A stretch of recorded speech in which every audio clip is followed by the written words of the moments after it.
Buenos días, ¿cómo están? Epa, ¿cómo están? Así me gusta, muy bien. Algo decía Augusto, de que si Dios lo permite, en realidad el domingo pasado ya empezamos esta serie, que le hemos titulado de la siguiente forma, no sé si estará ya la proyección, le hemos puesto así, abriendo caminos. Vamos a estar estudiando una parte de la Biblia. Nosotros estamos convencidos que la Biblia, no sé si tenés una Biblia en tu casa, si la tenés en el celular, es la palabra de Dios. Cuando decimos que es la palabra de Dios, decimos que es básicamente lo que Dios quiere compartirnos a nosotros. ¿Para qué? Para que podamos tener una relación personal con Él, pero sobre todo para poder estar acomodando nuestra vida. Y vamos a estudiar una parte de la Biblia estos domingos que está en los primeros libros de este libro especial que es la palabra de Dios, que es la Biblia. Hoy vamos a basarnos sobre todo en el primer libro, en Génesis. Y después vamos a empezar a estudiar sobre Éxodo porque está allí la historia de un hombre muy especial que Dios usó de una forma muy poderosa y que vos algo seguro has escuchado alguna vez, que su nombre es Moisés. ¿Lo escuchaste? Bien, pero hoy vamos a hacer una introducción para entender todo esto. Estamos en un tiempo bastante revoltoso. Si vos prendés el noticiero a nivel mundial, hay noticias que realmente llaman la atención.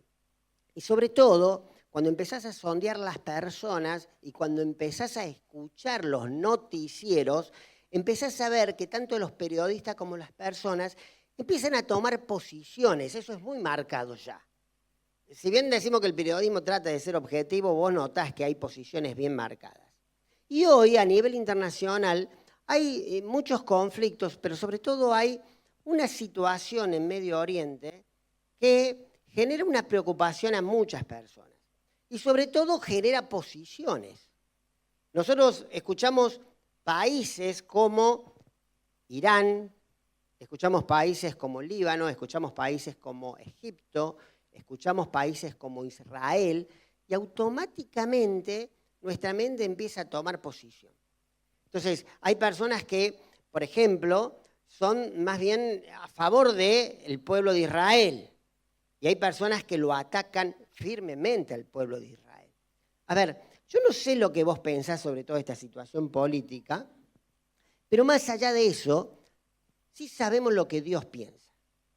El pueblo de Israel, y hoy vamos a ver cómo surge este pueblo, el pueblo de Israel, es un pueblo que la Biblia nos relata su nacimiento. Dios actúa directamente para formarlo. Ahora, ¿esto significa que todo lo que Israel está haciendo hoy es avalado por Dios? No, porque el Señor Jesús fue muy claro. Cuando alguien te hace daño, ¿qué tenés que hacer? Poner la otra mejilla. Y en política internacional esto no lo escuchás nunca. ¿O no? Nunca. Independientemente de todo eso, independientemente de que por ahí vos tengas una posición tomada, por ejemplo, en todo este aspecto, lo cierto es que Dios no va a cambiar y no va a justificar ni va a llamar bueno a lo que está malo. Y no va a llamar malo a lo que es bueno, porque Dios es un Dios justo. Y lo vamos a estar viendo a partir de este día, a partir de esta serie. Por eso vamos a hablar mucho de Israel. Y a lo mejor si vos es la primera vez que venís vas a escuchar Israel y te suena como diciendo, pero mirá lo que están haciendo los judíos. Eso no significa que Dios se está justificando. Pero sí te tiro que cuando vos ves todos estos acontecimientos internacionales, están dentro del plan de Dios. Y Dios está preparando algo que venimos cantando o que cantamos en una canción, de que Él va a regresar. Y eso nos tiene que abrir los ojos a nosotros de que la palabra de Dios se sigue cumpliendo. Pero no vamos a estar hablando tanto ni de profecía ni de nada de eso, sino que nos vamos a ir bien al origen. Nos vamos a ir al libro de Génesis, cuando surge este pueblo, para que podamos entender la historia de este hombre que nosotros queremos estudiar, que es un líder del pueblo de Israel, uno de los primeros líderes fuertes que tuvo y que aún hoy el pueblo de Israel admira, que es Moisés. Haciendo esta introducción te voy a hacer una pregunta. ¿Alguna vez estuviste en una situación de crisis? Todos, ¿o no? Todos. Donde buscabas una respuesta, una salida, y realmente no la encontrabas. ¿Sí?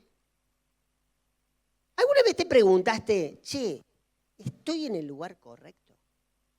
A lo mejor en el trabajo. Che, ¿estoy en el lugar correcto? A lo mejor en tu familia. A lo mejor en tu relación de pareja. ¿Estoy en el lugar correcto? ¿Te lo preguntaste o no? En una carrera que estás estudiando, en el cole, sobre todo cuando a lo mejor estás sufriendo bullying, y vos decís, che, ¿estoy en el lugar correcto? Y por ahí buscamos respuestas rápidas, y muchas veces cuando buscamos respuestas rápidas a esto nos podemos llegar a equivocar mucho. Y hoy te voy a invitar a que podamos estudiar la vida de 3 hombres que dan origen a este pueblo de Israel. Y hay un país, a ver si esto anda, ahí está. Hay un país cerca de Israel, que a lo mejor vos lo has escuchado nombrar. Yo puse ahí un dibujito muy característico que es Egipto. Egipto tiene mucho que ver con la vida, por ejemplo, de Moisés y con la vida del pueblo de Israel. Porque Egipto era un país que aún hoy está cerca de esa zona. Si cuando vos escuchás todas estas situaciones políticas, Egipto siempre se lo menciona. Pero en el momento en que la Escritura nos narra esta historia, Egipto era lo que hoy sería básicamente Estados Unidos. Era casi el país más poderoso de ese tiempo. Ahora, cuando la gente miraba a Egipto, de otro país, lo veía como un país donde ahí podía haber provisión. Porque por lo general siempre había laburo, siempre había comida. Es como cuando nosotros hoy, muchas veces en nuestros países, que estamos en una situación económica muchas veces complicada, situaciones laborales complicadas, miramos hacia países más prósperos, como por ejemplo Estados Unidos. Y decimos, uy, allá hay a lo mejor provisión, posibilidad de trabajo. Pero también, cuando vos mirabas para allá, pasa lo mismo que hoy cuando miramos a Estados Unidos. Sí, pero a lo mejor somos ilegales, a lo mejor te deportan. Y en aquel tiempo, si bien Egipto era provisión, también podía ser un lugar de esclavitud. Un lugar donde a lo mejor encontrabas el refugio que no tenía en tu propia tierra, pero a lo mejor también encontrabas dolor. Y muchas veces cuando vos te encontrabas en esa situación, che, ¿estaré en el lugar correcto? Y la respuesta era no. ¿Qué hacías? Vamos a Egipto, a ver qué pasa. Y esto es lo que le pasó a aquella persona que Dios usó para formar al pueblo de Israel. Podríamos hablar del abuelo del pueblo de Israel. El nombre es Abraham. A lo mejor lo has escuchado nombrar alguna vez. Abraham era un hombre que Dios lo había separado. Fíjate, lo saqué ahí haciendo una selfie. Con su hijo Isaac, ya mira, lo tenía al fondo. Bueno. Está bueno, ¿no? Bueno, ahí estaba Abraham, ¿no? Abraham es un hombre que Dios llama, siendo una persona grande, a que se vaya de su tierra, vivía en lo que hoy nosotros conocemos como la zona de Irak, la zona de Irak. Y entonces, de allá se viene Abraham porque Dios lo llama y le dice, yo voy a hacer de vos una gran nación. Pero no solamente que voy a hacer una gran nación, sino que te voy a dar una tierra, que es lo que hoy conocemos como la tierra de Israel, y un poquito más extensa, te voy a dar esa tierra. Pero no solamente eso, sino que voy a hacer otra cosa. En tu descendiente, pensando en el futuro, todas las naciones van a ser benditas. Y el descendiente de Abraham es el Señor Jesús. Y hoy nosotros somos bendecidos por Dios a través de Jesús. La promesa de Dios hacia Abraham se cumplió. Pero él tuvo que salir de su tierra y se fue a la tierra que hoy conocemos como la tierra de Canaán, que sería la zona esa que hoy conocemos como Israel. Y él no estableció una ciudad, sino que vivía en carpa, iba con su familia, con sus criados. Y en la tierra de Canaán empezó a haber un problema que era común, hambre. Ellos básicamente vivían de su ganado. Y si no, el ganado no se alimentaba, el ganado se le moría. Entonces, cuando llega el hambre y los animales empiezan a morir, y a lo mejor los tuyos empiezan a tener riesgo de sustento, estás en una situación de crisis. ¿Y qué haces? Empezás a mirar. Empezás a mirar. ¿Y qué hace? ¿Sabes lo que hizo él? A ver si anda esto. Ahí está. Él miró a Egipto. Porque en Egipto era un lugar donde siempre había comida. Hay un río, que a lo mejor vos lo escuchaste, que es el río Nilo, baña sus costas, tiene muchos afluentes, hay agua, había sembrado, había pan. Entonces, Abraham, aquella persona que Dios había llamado para hacer una gran nación, baja a Egipto. Y vos sabés que la Biblia no menciona que él consultó a Dios. Sin embargo, cuando llega a Egipto, vos sabés que empieza a prosperar económicamente. Y entonces uno a lo mejor lo veía a Abraham y vos decís, ¿qué cosa? Su decisión fue correcta. A lo mejor te apurabas y lo querías espiritualizar a su decisión y le decía, Dios abrió el camino. ¿O no? Mira cómo está ahora. Sus ganados están gorditos. Pero vos sabés que él para irse a Egipto, sin consultar a Dios, a ver si... Ahí está. Tuvo que hacer varias cosas. En primer lugar, estaba casado con una mujer que era muy hermosa. Algunos somos afortunados así, ¿no? Te casas con una mujer muy hermosa. ¿Qué pasa? Cuando vos estás casado con una mujer hermosa, es lógico que te la miren. Y entonces él dijo, voy a ir a Egipto, me van a mirar a mi mujer, ¿qué van a hacer? Me van a matar para quedarse con ella. Entonces, dijo una verdad a medias. O mejor dicho, una mentira a medias. Le dijo a su esposa, vos decís que sos mi hermana, porque en realidad era medio pariente. Vos decís que sos mi hermana. Claro, cuando empezó a decir que era su hermana, la gente que le tiraba el ojo a su hermana quería ganarse el favor de su hermano. Por eso empezó a prosperar. Y el faraón de Egipto, el rey, la vio a Sara porque se le hicieron llevar, no sé, le habrán llevado una foto, un dibujo, porque no había foto en ese tiempo. Y el faraón quedó flechado, entonces le dijo, tráigala, y la hizo parte de su harén. Ahora, Sara era una mujer que no podía tener hijos. Pero Dios le había dicho a Abraham que de Sara iba a tener descendientes del cual iba a venir el Señor Jesús. Y si la mujer de Abraham en la cual iba a venir el Señor Jesús pasaba a ser la mujer de Faraón, ¿qué pasaba con la promesa de Dios? ¿Cómo Dios podía llevar adelante sus planes? Cuando vos te empezás a dar cuenta de la decisión que hace Abraham, te das cuenta de algo. Si bien prosperó, si bien la situación de crisis hoy ya no está el hambre, empieza a poner en riesgo lo que Dios quería hacer en su vida. Sin duda que él vivía en temor.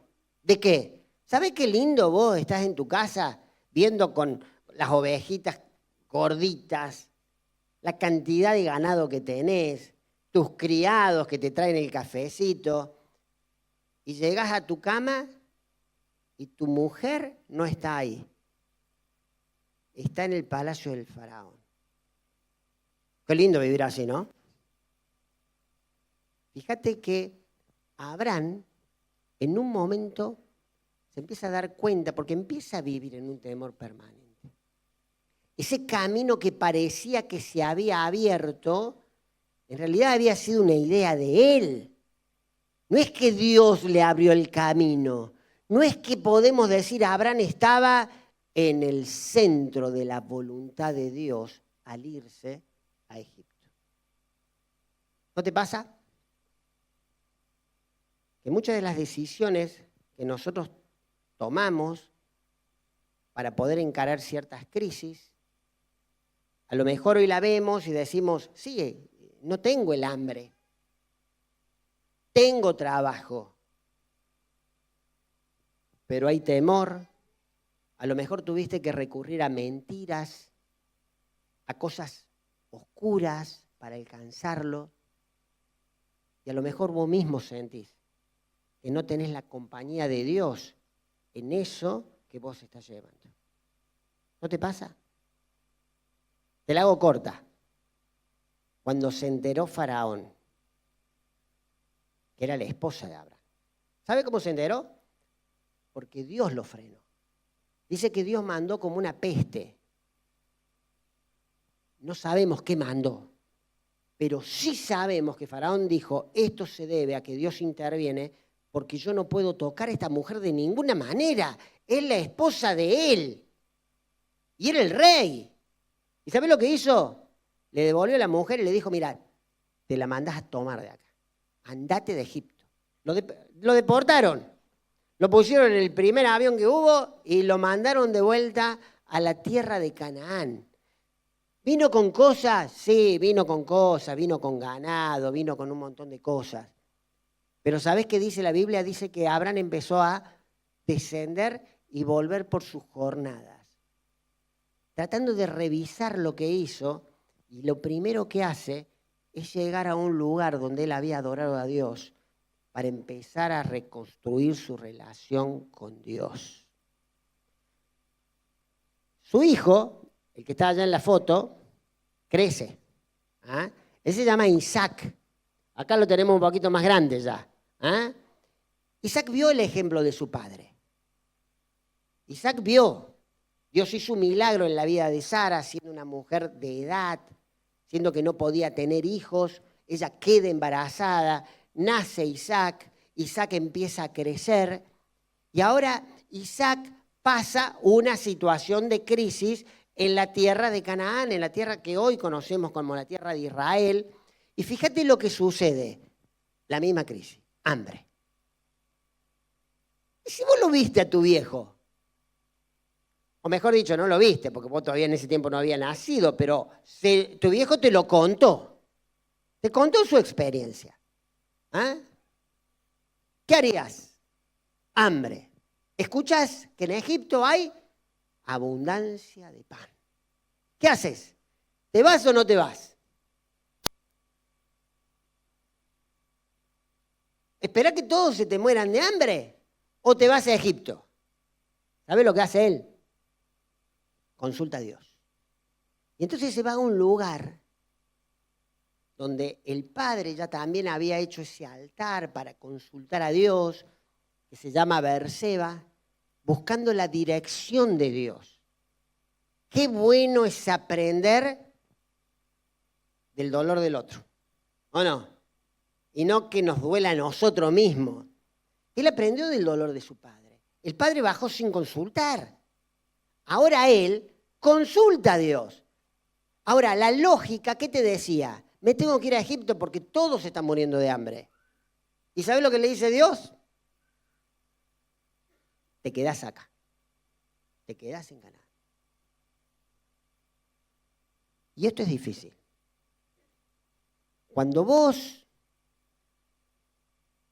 tu mente, tus amigos, tu familia, tu corazón, te dice que tenés que hacer algo.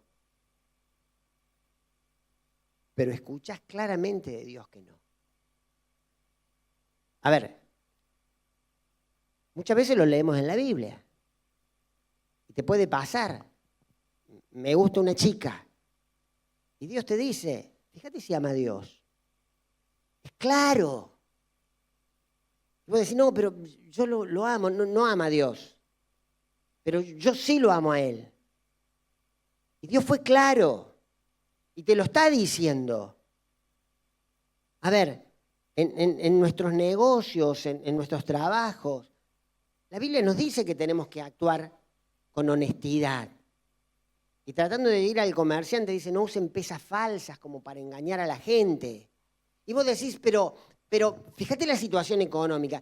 ¿Qué le hace si yo le gano un 10% más a aunque sea de una forma oscura. ¿Qué le hace? Pero es claro lo que Dios dice. Entonces ya la pelota pasa a nuestro campo. Sabemos lo que Dios dice, sé lo que siento, sé lo que creo, sé lo que me aconsejan, pero soy yo el que tiene que decidir. ¿Y sabes lo que hizo Isaac? Isaac obedece y se queda a pesar del hambre. Y la Biblia sigue relatando la historia de él y dice que ese año él siembra y cosecha a pesar de la sequía y del hambre, escucha bien, 100 veces más de lo que puso.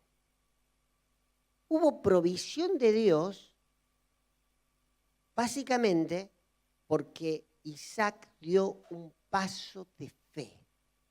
Decidió obedecer lo que Dios le decía, a pesar de que la lógica te decía otra cosa.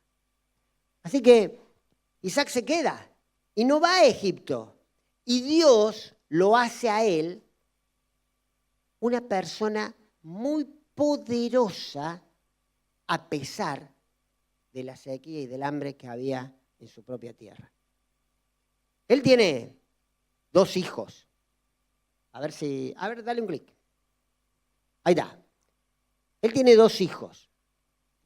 Uno de los hijos, que es el que me interesa a mí, es Jacob. Jacob no es el jovencito, este que está acá. ¿Ah? Está medio borroso la foto, pero porque se empañó por las lágrimas del padre en la cámara.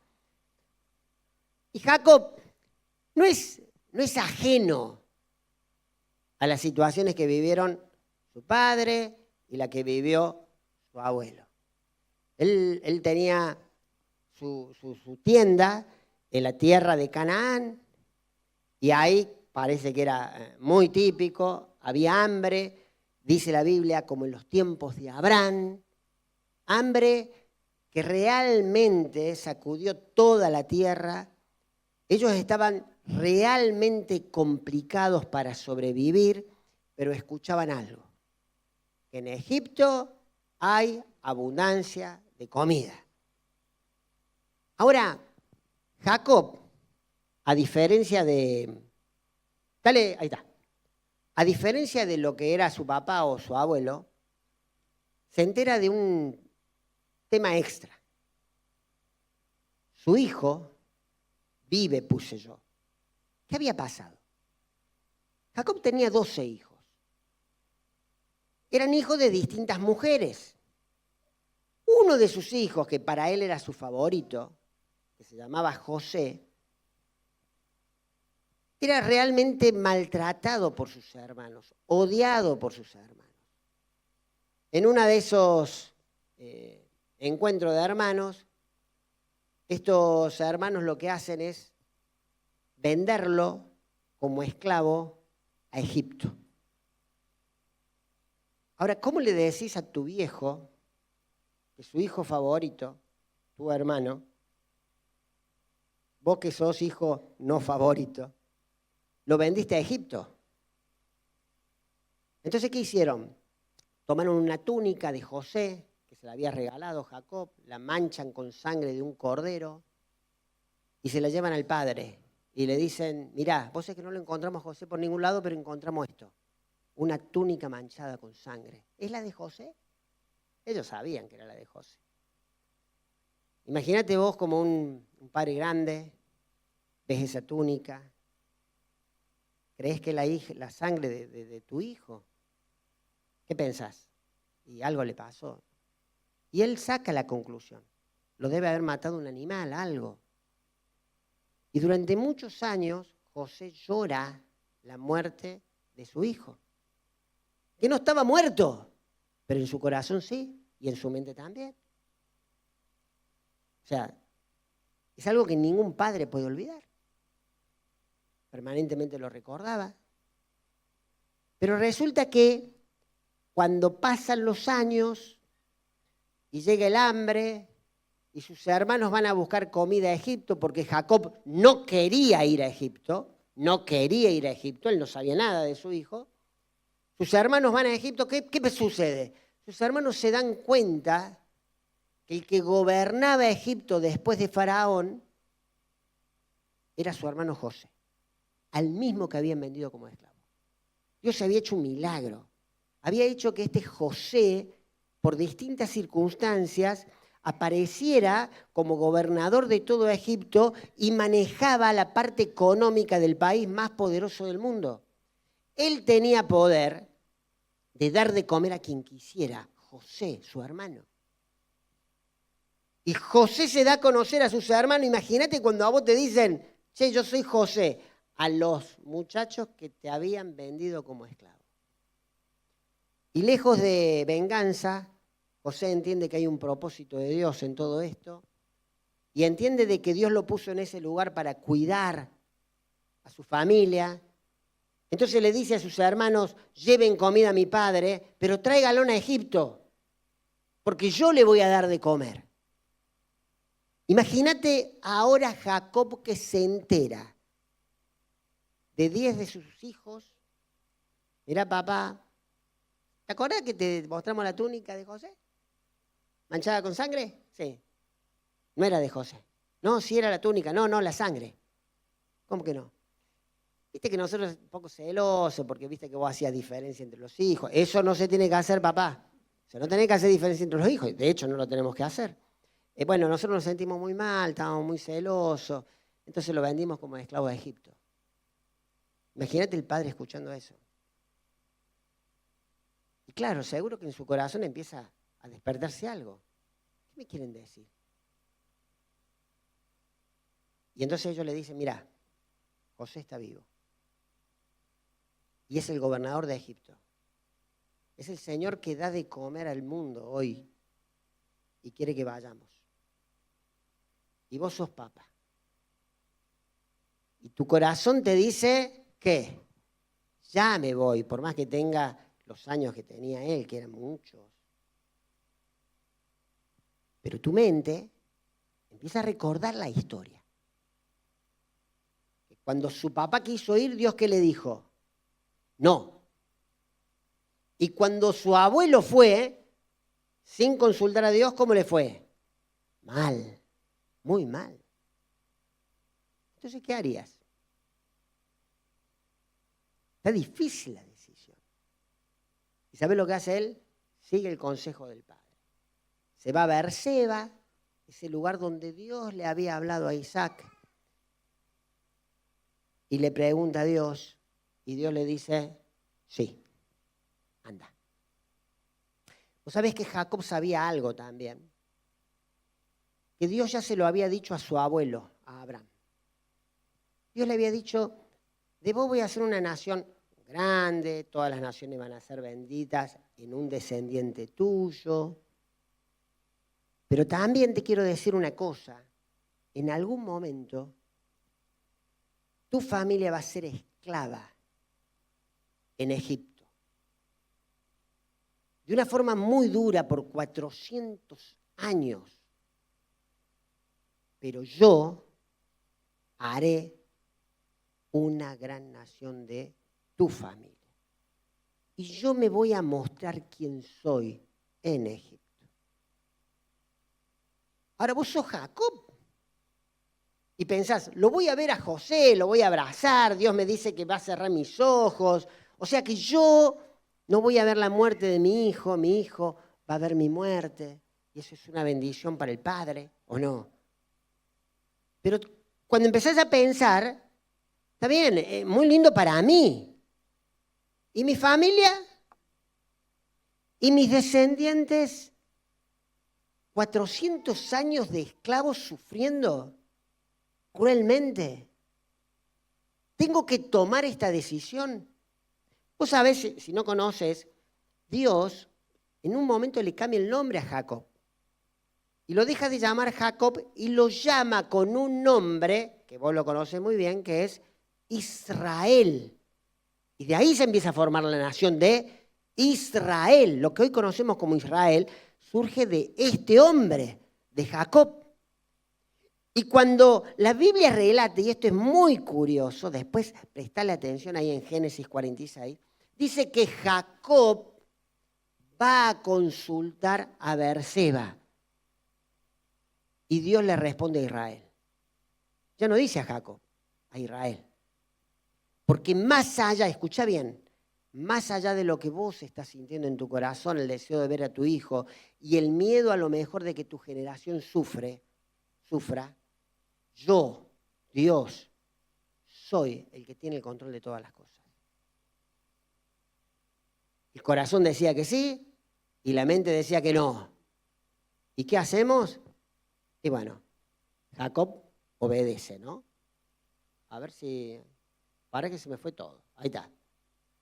Jacob obedece. Ahora, fíjate esta frase, me parece importante, para que la apliquemos también a nuestra vida. Egipto, para Jacob, ya no es un escape por el hambre. Es el propósito de Dios en la vida de Jacob y de un pueblo. Vos sabés que nosotros siempre andamos atrás de las crisis para tratar de resolver a lo mejor el problema del hambre.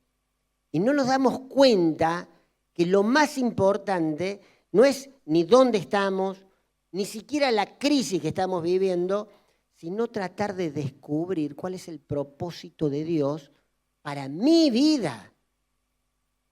Sería estar en el centro de la voluntad de Dios.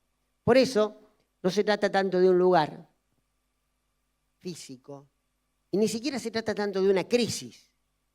Se trata de nuestra relación con Dios. Y si nosotros estamos, fíjate cómo lo trato de describir lo que es estar en el centro de la voluntad de Dios. Si nosotros estamos alineados a lo que Dios quiere para mi vida, cuando Él lo quiere y como Él lo quiere. Y de eso se trata la vida. Porque a veces creemos que el centro somos nosotros y todo gira alrededor de nosotros. Pero el centro es Dios. Y nosotros giramos alrededor de Dios. Por lo tanto, yo me tengo que preguntar, ¿dónde estoy parado? Y ya no es si en Argentina, en Egipto o en Israel. ¿Estoy parado en la voluntad de Dios? ¿Estoy parado en el lugar donde Dios quiere que esté? ¿Estoy haciendo lo que Dios quiere que haga? ¿De la forma en que Él quiere que lo haga? Esa es la pregunta. Y Jacob se la respondió. ¿Cómo me doy cuenta que estoy en el centro de la voluntad de Dios? Porque si dijimos, se trata de saber esto. ¿Dónde estoy parado? En el centro de la voluntad de Dios. ¿Cómo me doy cuenta yo, hoy, ahora, si realmente estoy dentro de la voluntad de Dios, en el centro de la voluntad de Dios? Mirá, algunas cosas.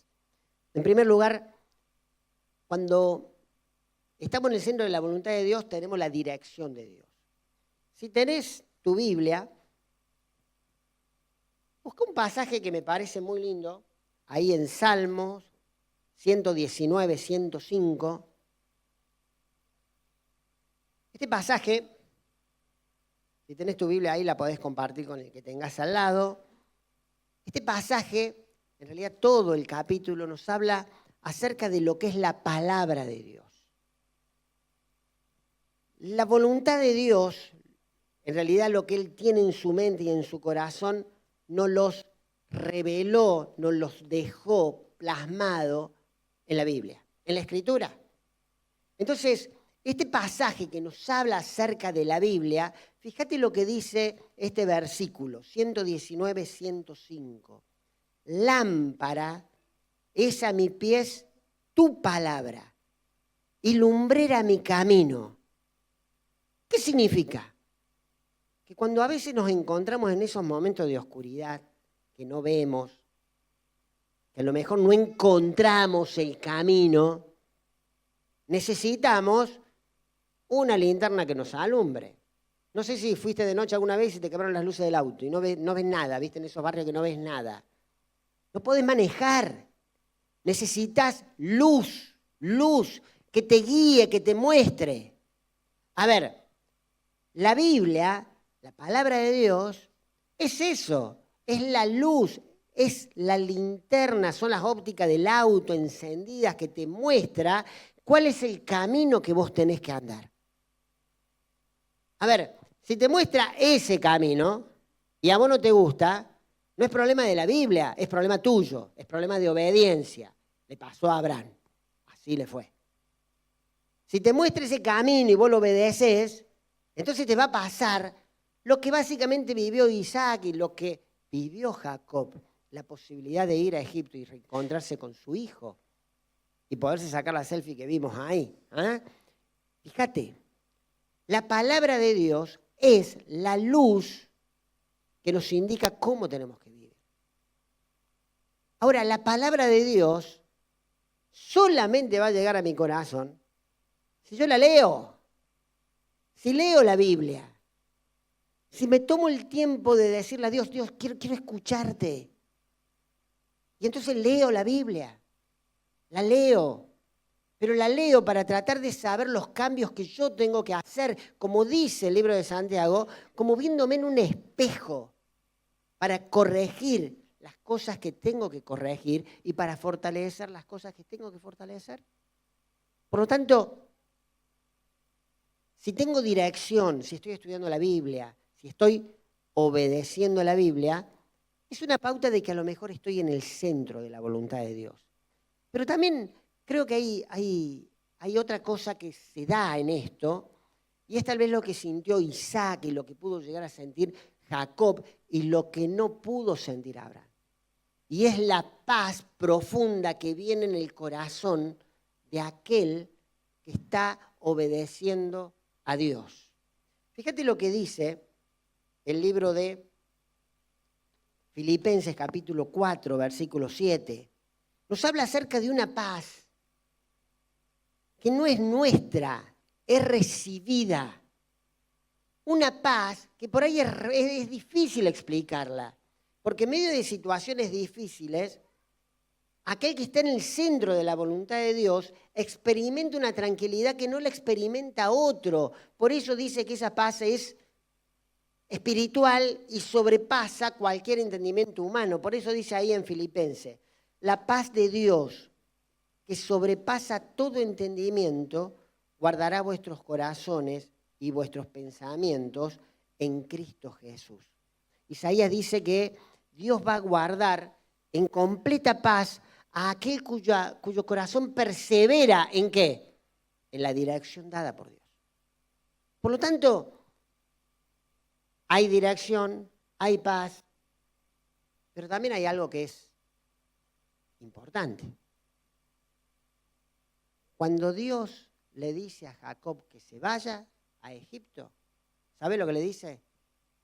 Yo iré con vos. Yo iré con vos. Cuando estudiemos la vida de Moisés a partir del próximo domingo, si Dios quiere, en un momento Moisés no se quiere mover. Y Dios le dice esto, mi presencia irá contigo. Cuando los discípulos del Señor Jesús estaban despidiendo al Señor Jesús que estaba ascendiendo, se iba al cielo.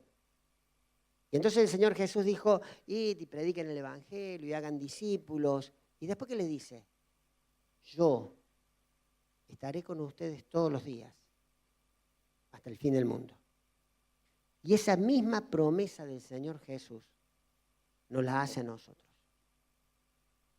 Por eso ya no es solamente algo humano, un conocimiento que recibo para tomar decisiones, sino que también hay presencia de Dios al lado nuestro, actuando con nosotros, pero sobre todo dándonos paz, paz.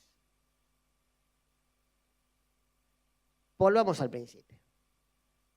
Y pensá lo mejor en tus situaciones de crisis, en tus situaciones de angustia, en aquellas decisiones que tenés que tomar, en aquellos lugares donde vos decís, che, acá se tiene que abrir un camino y a lo mejor ves alternativas y no sabes cuál. Y está bueno que nos preguntemos, ¿yo estoy en el centro de la voluntad de Dios? Sí, pero ¿cómo? A ver, ¿Qué encontrás en la palabra que te dice o que te oriente hacia qué lugar ir? Cuando empezás a tomar la decisión de decir, sí, quiero obedecer a Dios en esto, ¿empieza Dios a darte esta paz que viene de Él? Está bueno sentirlo, está bueno experimentarla. ¿Sentís la presencia de Dios al lado tuyo en el camino que estás tomando? Si no sentís la presencia de Dios al lado tuyo en las decisiones que estás tomando, y muy probable que a lo mejor te hayas ido a Egipto solo. Por eso, no se trata del lugar. Egipto, Canaán, Argentina o el lugar que sea en el mundo. No se trata de la crisis que estamos viviendo, si es un problema de hambre, si es un problema de tristeza, si es un problema de angustia. Se trata de estar en el centro de la voluntad de Dios y seguirlo. Vos sabés que Jacob va, Israel va. Eran 70 más o menos lo que entraron. Y entraron a Egipto y se encuentran con José. Y esa familia grande está en un lugar realmente privilegiado, le dan las mejores tierras de Egipto, no tienen problemas económicos. Las familias empiezan a crecer, empiezan a formarse un pueblo fuerte. Pero lo que Dios le dijo a Abraham empieza a suceder. Pasa toda esa generación, se muere el rey de Egipto. Aparece otro rey que no se acordaba o no conocía o se hizo el sordo de lo que José había hecho por Egipto.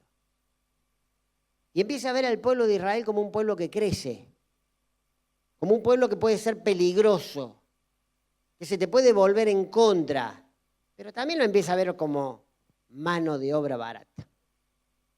¿Viste? Eso se ve ahora. Mano de obra barata. Y este rey los empieza a esclavizar.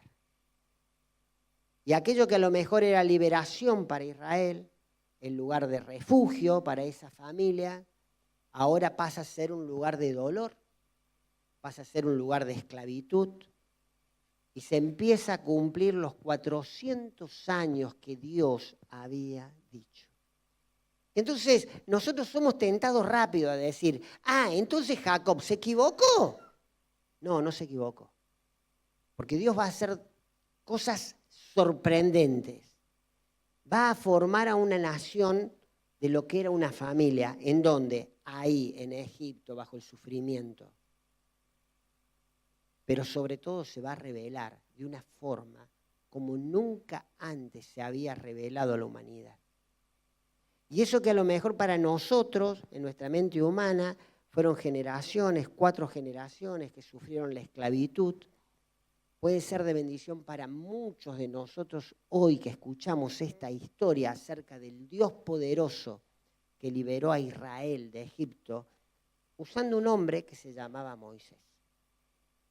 Pero está bueno entender de que si no estamos en el centro de la voluntad de Dios, todos los demás parecen como problemas insoportables, insufribles. Pero cuando estamos en el propósito de Dios, Dios lleva todas las cosas para nuestros bien. Creo que para estar en el centro de la voluntad de Dios, primero tenemos que tener una relación con Él. En esto de abriendo caminos, creo que el camino más difícil de abrir es el camino de cada uno de nosotros hacia Dios. Y Dios lo abrió a través de Jesucristo. El Señor Jesús dijo lo siguiente: yo soy el camino y la verdad y la vida. Nadie viene al Padre, a Dios, sino por mí. Para estar en el centro de la voluntad de Dios, tenemos que llegar a Dios a través de Jesucristo. Él es el camino que nos lleva. ¿Por qué? Porque Él pagó el precio de nuestros pecados al morir en la cruz por nosotros. Y si yo no me reconozco como una persona que mis pecados, mi conducta de vivir a mi manera sin Dios, donde el centro soy yo y no Dios, si no me doy cuenta que eso me separa de Dios de una forma eterna y que no tengo forma de llegar a Él por mis propios medios, nunca voy a poder llegar a Él. Por eso Cristo nos abre el camino. Y cuando cada uno de nosotros puede depositar su fe en Cristo y cree que lo que Cristo hizo en la cruz al morir, lo hizo por mí, para pagar el precio de mis pecados. Pero que no está muerto, está vivo y se fue esperando volver y diciéndonos que va a estar con nosotros todos los días hasta el fin del mundo. Cuando yo deposito mi fe en ese Cristo y le pido perdón por mis pecados, Él me pone en una relación correcta con Dios. Y empiezo a vivir en el centro de la voluntad de Dios. Por ahí nos desviamos un poco y nos tenemos que reorientar. ¿Cómo está tu situación hoy? ¿Cómo está tu vida? No sé cómo viniste hoy a este lugar. Pero si no has llegado al Padre, si no has llegado a Dios a través de Jesucristo, hoy puede ser el día en que puedas aceptar por fe la obra de Cristo a tu favor. Y decirle a Dios que crees en Cristo y querés que perdone tus pecados, que te pueda llevar al Padre. Y eso que parece algo simple de decirlo, pero que es un paso de fe, hace que Dios derrame su gracia hacia nuestras vidas. Oramos. Padre, gracias porque a través de la historia de esta familia vos nos mostrás algo que es una verdad para nosotros. Padre, cada uno de los que estamos acá, vos nos conocés muy bien. Sabés las situaciones que vivimos, las crisis que pasamos, conocés nuestros errores, conocés nuestros pecados. Pero todos necesitamos de este Salvador que es Jesús. Y gracias porque un día, muchos de los que estamos acá, un día pudimos dar este paso de fe. Y te queremos pedir que nos ayudes a vivir en el centro de tu voluntad. Que podamos recibir tu dirección, que podamos sentir tu paz y que podamos sentir tu presencia acompañándonos en medio de este camino. Y aquellos que a lo mejor no han depositado tu fe o su fe en la obra de Cristo, toca su corazón para que puedan entender, Señor, que es la decisión más importante que podemos llegar a tomar.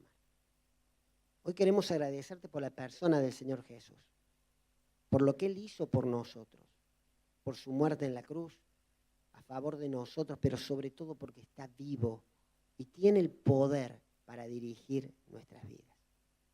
En el nombre de Él oramos.